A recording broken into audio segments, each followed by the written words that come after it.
Jangan lupa subscribe YouTube channel Metro TV News dan jangan lupa nyalakan notifikasinya. Pemirsa, vaksin HPV untuk mencegah kanker serviks akan menjadi vaksin wajib di Indonesia. Menteri Kesehatan Budi Gunadi Sadikin pun memastikan bahwa pemberian vaksin tersebut sepenuhnya gratis karena dibiayai oleh negara.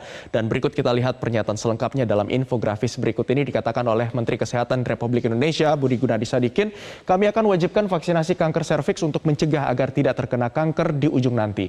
Jadi lebih baik kita melakukan pencegahan agar hidup lebih produktif. Lantas pertanyaannya, berapa angka kematian kanker serviks di tanah air secara khusus? Ada berapa temuan dari data angka kematian yang disebabkan oleh kanker serviks? Ini adalah datanya pemirsa. Kalau kita lihat, kanker serviks ini menjadi penyebab kematian tertinggi nomor 2 pada perempuan di Indonesia dan nomor 4 secara global atau di dunia.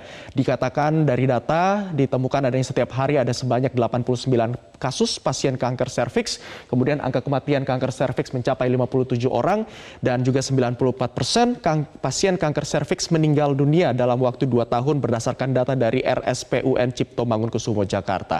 Dan pertanyaan berikutnya, apa sih sebenarnya yang menyebabkan kanker serviks ini? Kalau kita lihat, memang penyebab utamanya ini karena dari infeksi virus human papillomavirus atau virus HPV. Ini menjadi penyebab utama dari kanker serviks. Kemudian pola hidup yang tidak sehat, ada juga penyakit menular dari aktivitas seksual yang terlalu intens. Kemudian sistem kekebalan tubuh yang lemah. Kita akan melihat lagi penyebab berikutnya di grafis selanjutnya pemirsa. Ada juga penggunaan pil KB, kemudian riwayat konsumsi obat hormon atau DES, kemudian hamil usia muda dan sudah beberapa kali hamil serta melahirkan, dan yang terakhir ini faktor keturunan. Nah, ini adalah penyebab dari kanker serviks yang menyebabkan begitu ya potensinya, dan termasuk salah satunya adalah yang paling utama disebabkan oleh virus HPV tadi. Lantas siapa saja yang beresiko terkena dari kanker serviks ini? Yang pertama adalah seseorang yang tidak pernah melakukan pap smear.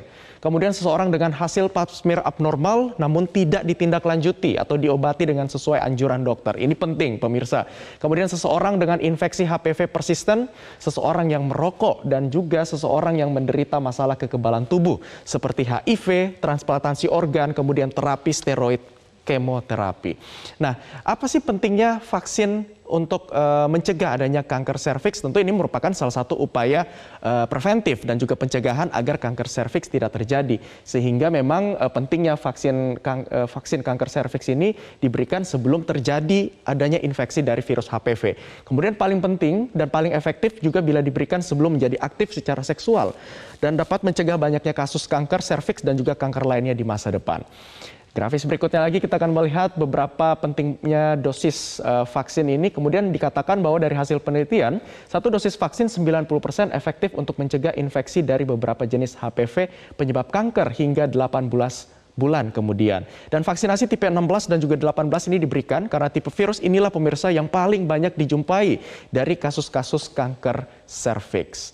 Nah, inilah beberapa informasi dari pentingnya kenapa sih kita harus melakukan vaksin kanker serviks, kemudian diupayakan oleh pemerintah kita di Indonesia melalui Kementerian Kesehatan Republik Indonesia. Nah, pertanyaan berikutnya, dosis vaksin yang akan diberikan kepada perempuan ini dibagi ke dalam 2 skema, untuk skema anak-anak dan juga remaja serta dewasa. Kalau kita lihat untuk dosis pemberian vaksin ini disarankan untuk usia dari 9 hingga 14 tahun untuk anak-anak diberikan sebanyak 2 dosis, di mana masing-masing dosis ini pemberiannya sebesar 0,5 ml. Kemudian dosis kedua diberikan setelah 6 hingga 12 bulan setelah dosis pertama. Ini dosis vaksin kanker serviks untuk usia 9 hingga 14 tahun. Di grafis berikutnya, ini pemberian dosis vaksin kanker serviks untuk remaja hingga wanita dewasa.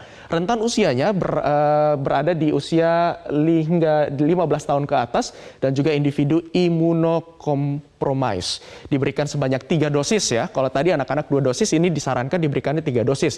Masing-masing pemberian 0,5 ml juga. Kemudian vaksin HPV bivalen dosis kedua diberikan 1 bulan setelah dosis pertama dan dosis ketiga diberikan 6 bulan setelah dosis pertama. Jadi inilah beberapa skema pemberian dosis vaksin untuk mencegah adanya kanker serviks baik anak-anak dan juga remaja hingga wanita dewasa.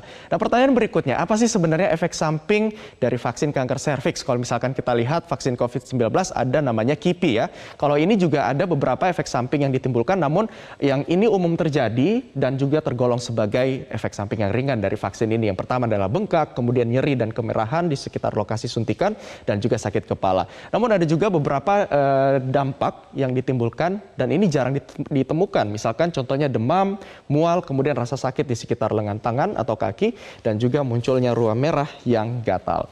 Nah, pemirsa, itulah tadi fakta-fakta terkait dengan pemberian vaksin untuk mencegah adanya kanker serviks yang tentunya disebabkan oleh virus HPV. Meski diberikan secara gratis, pemirsa yang bisa mendapatkan vaksin ini secara cuma-cuma, sejauh ini informasi yang kami dapatkan hanyalah mereka yang menjadi sasaran program, yakni anak perempuan untuk usia sekolah dasar yang bersamaan dengan program imunisasi nasional.